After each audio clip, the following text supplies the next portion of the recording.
Greetings. Can you believe summer is over halfway gone? I hope you still have some impactful activities planned. I'm out of the studio today, so I'm unable to do a live broadcast, but I selected an incredible nugget out of our vault that I know will be a blessing to you.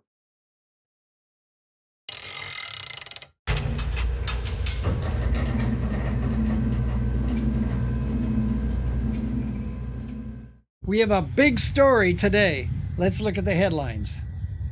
Last 747 leaves the factory. After 50 years, production of the 747 jumbo jet has finally ended. The Queen of the Skies was the first wide-body aircraft ever built, and it transformed the airline industry. Its demise was dictated by the newer two-engine jets that are more fuel efficient. In addition, airlines felt that in today's marketplace, the 747 was just too big. Which brings me to the topic of today's nugget: too big. And I'll be right back with our coaching segment after this short video of a 747 taking off.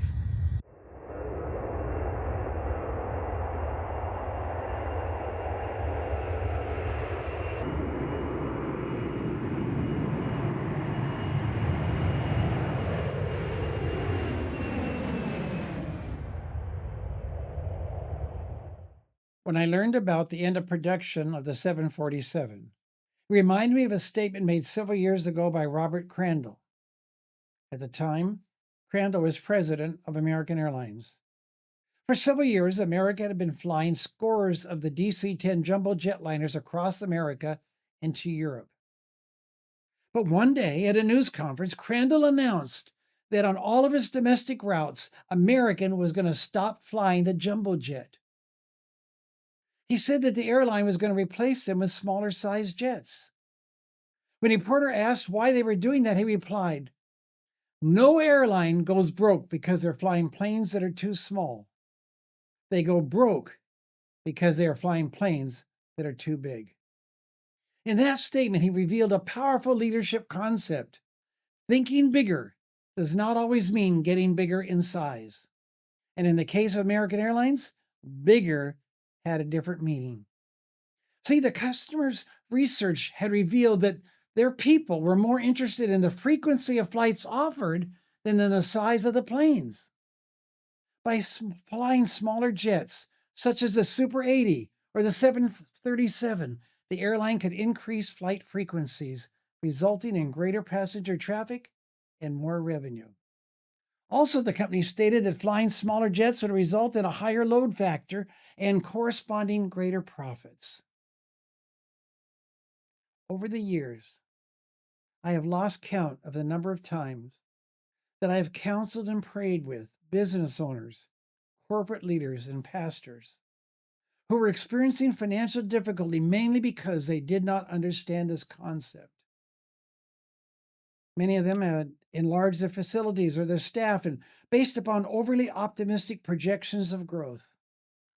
Others, they had expanded and then experienced unexpectedly declining revenues.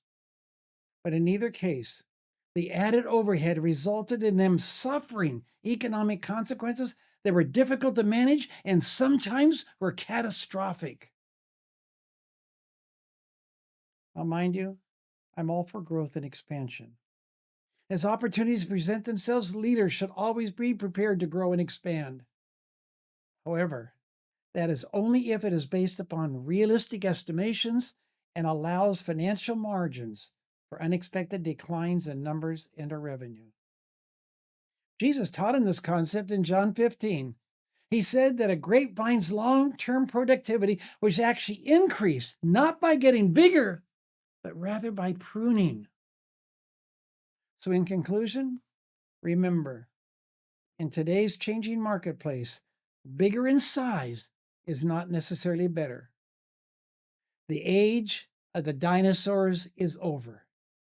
What was true in biological history is also valid in ministry and business.